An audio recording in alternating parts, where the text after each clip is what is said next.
Hey guys, overCardhacker here, and today I'm here with another Vanguard video.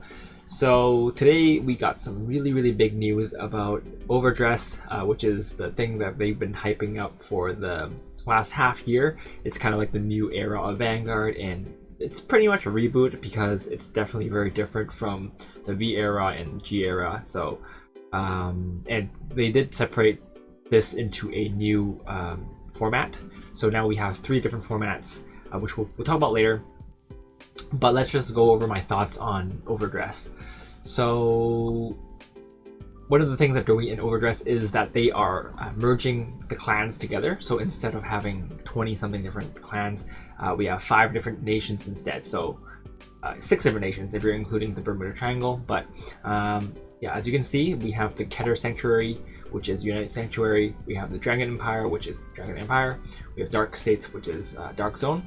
We have Brant Gate, which is the Stargate, and we have Stoatia, which is Megalantia and Zoo. So they merged those together, which is an interesting decision, but I can see why they did it. So if you look down here, that's pretty much what you're gonna, what the decks you'll be building are. These are the 6 different options you have for now, and you're also doing collab sets. So Token Rambu and Monster Strike are also getting sets, so we'll see how those work. But for the most part, you're going to have 6 different nations to build decks for, which is a very interesting thing that they're doing. They should have done this for the original reboot, in my opinion, instead of doing it the second reboot. But they did get a new game director, I believe, they did get a new game director, and that's probably one of the directions that they're trying to take this game, because they did try to fix some problems of G era with the V era, but it completely backfired on them, and V era was pretty much just G era 2.0.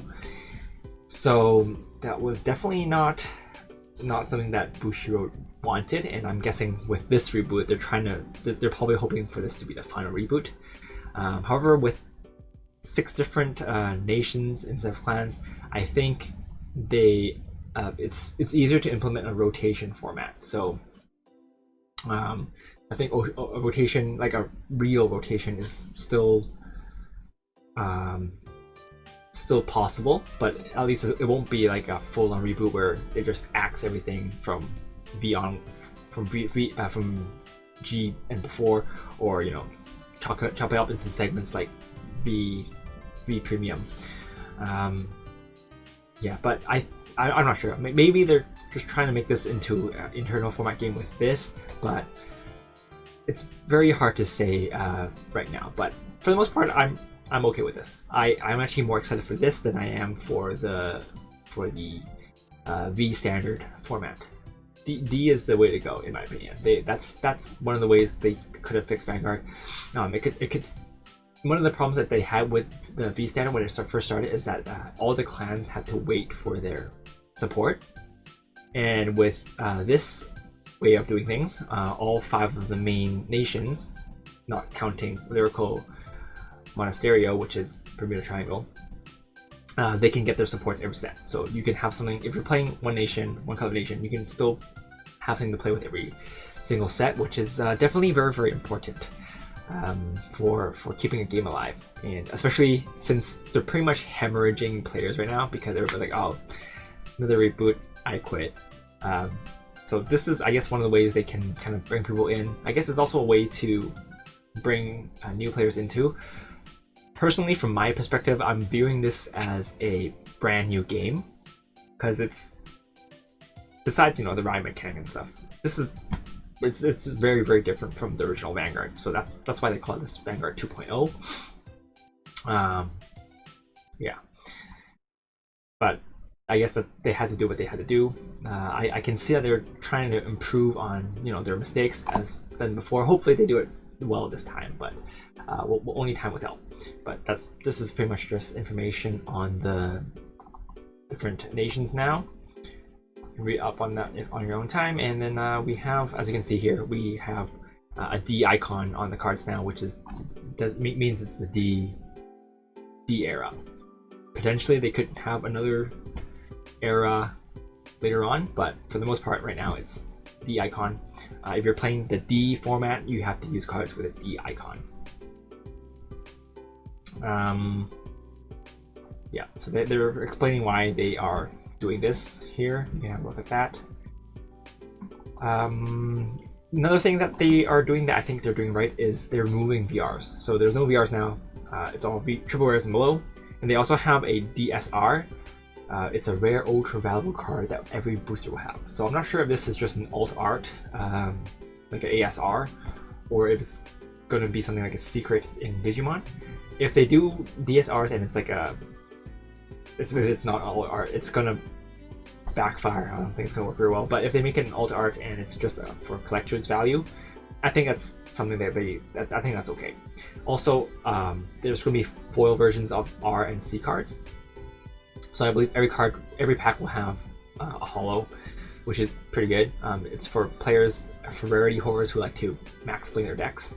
So that's pretty good, and hopefully this will bring down the prices for the cards, because VRs were pretty expensive because they're only one per box. And there's like a few different types every set. So one of the things they're doing now is just tone down the rarities and just keep things true rare and below, which is something that I agree with. But the one problem I have with this is that if there's going to be staples in different nations, and since there's only 5 nations now, if there's going to be a staple in a nation, since everybody is playing, they only have 5 nations to choose from, the staples for those will probably skyrocket in price. So we're going to have to see how they kind of address that problem. So yeah, we'll see. But hopefully, they make the staples like the grade 1s and grade 2s rares and commons instead, so that people don't really clamor for them, and they just make the unique gimmicky archetype stuff double rare and triple rares. That could be a way to address the problem. And maybe what was I gonna say?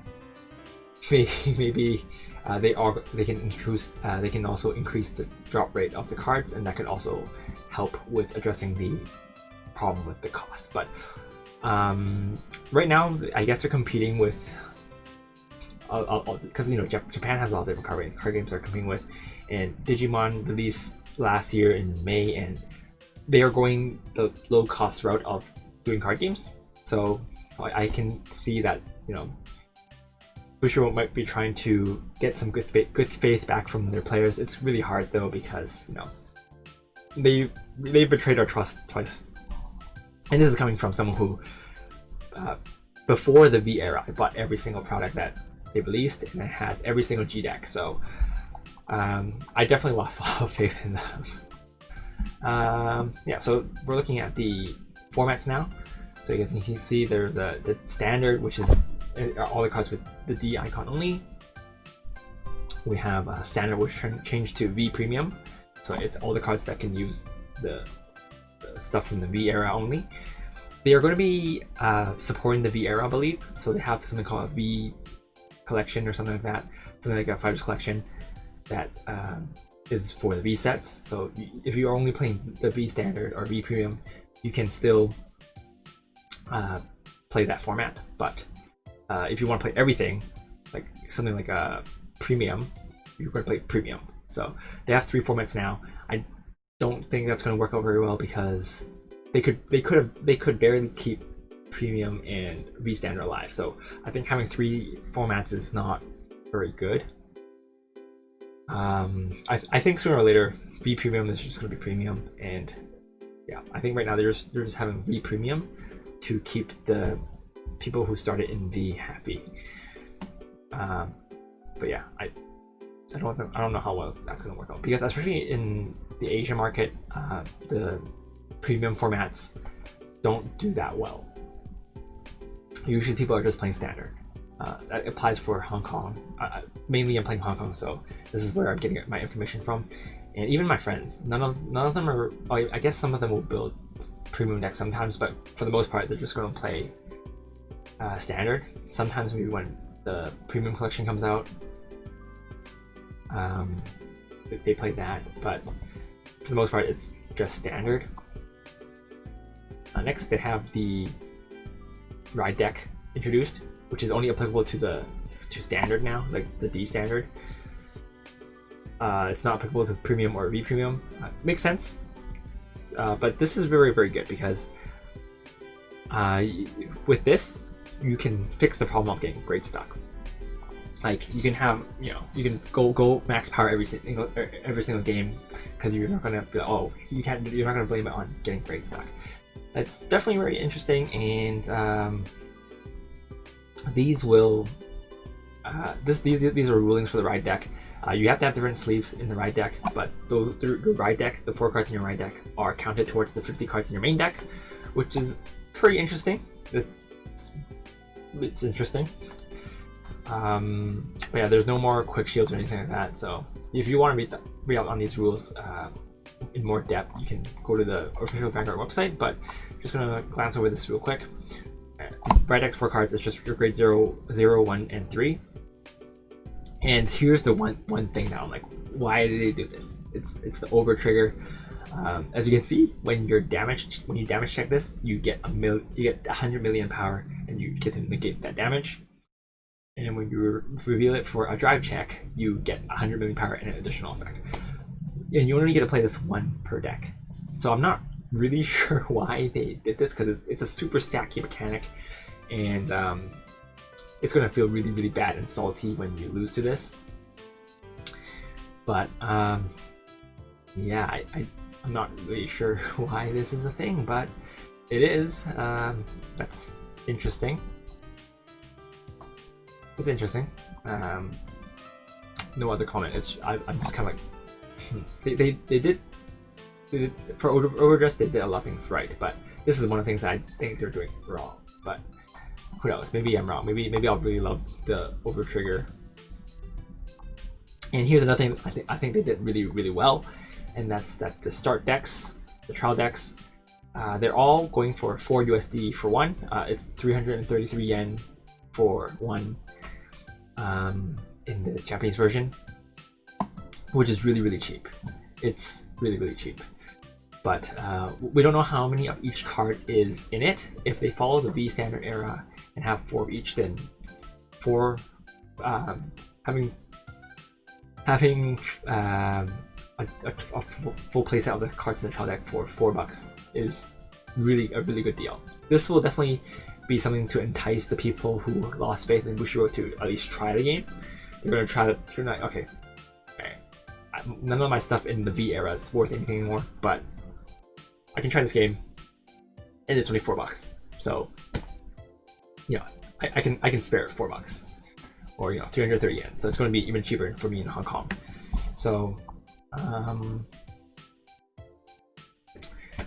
yeah, I think that's it's pretty good.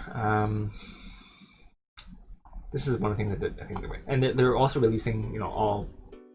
I think the Dragon Empire, Dark States, and Keter Empress Sanctuary are releasing in April, and then in May they're releasing the other 2. So you can play all 5 of the nations pretty close together. I'll probably pick up all of these start decks just to test it out, and because they're so cheap, so I'll pick it up. And the main booster, again, it's going to support all 5 of the main nations, so it's good for people who don't want to wait for their clan to get supported. Definitely an issue that they have addressed from the V era. But the set is very big. It's 120 cards, and there's 10 triple rares for each set. So I guess that's 2 triple rares for each nation. And there's a typo here. It's 2 double rares, 15 types, and then there's double rares, 30 types. This should be rare instead, I believe. So it's 30 types of rares. And of course, SPs, there's 40 types. I believe there's going to be 1 SP in every box. So for that, I guess they're going kind of the Digimon route. But there's a lot of different versions of SPs. So that's interesting. Even Digimon doesn't have that many type. And there's 50 types of holos. So I guess out of the rares and the common types, 50 of them will be holos, which is interesting. I'm not sure why they didn't just make all of them hollow so you can max spling your deck so the rarity horrors can be happy, but yeah. And yeah, as you can see, the 5 nations introduced are Dragon Empire, Dark States, Brentgate, Kingdom Century, and Soeshia. And this is just anime. It's made by Clamp, so that's pretty interesting. Character designs are by Clamp, and I quite like Code Geass, so maybe I'll check it out. I haven't watched the anime in a long time. And last but not least, this is just some quick updates with the overdress rules. So yeah, you have to use your different sleeves from the ride deck and the main deck. Quick shields can no longer be used. The player going second will draw a card by the ability of the starting Vanguard. Imagine your gift can no longer be used, which is a problem that late V era had. Everybody was just pumping markers. And then Grade 3s have a new ability instead of Imaginary Grip. Hopefully it's something balanced. I have faith in them. I hope so. Bushiroad, I'm watching you. And yeah, this is just the ride deck Q&A. So yeah, if you want to read up more on this, you can go on to Twitter, and then yeah. So this is the 6th nation is just Monasterio, which is just the Bermuda Triangle one, I believe. But yeah, that's pretty much it for this video. Not much else to say. These are just the boss monsters in the trial decks, I believe. But yeah, overall, I'm excited for this. I'm actually excited for this. Like, I'm more excited for this than I am for the V era. I was really not a big fan of the V era because I just felt so hurt from Bushiroad, but my wounds have healed and I'm ready to play the D era, because honestly I wasn't playing that much in the V era because there's only a few clans I played. I picked up everything in G era and before, but V era onwards I'm like, you know what, screw this game. I'm gonna just keep watching and see and just pick up the stuff I want. So for this one though, I'm probably just gonna play.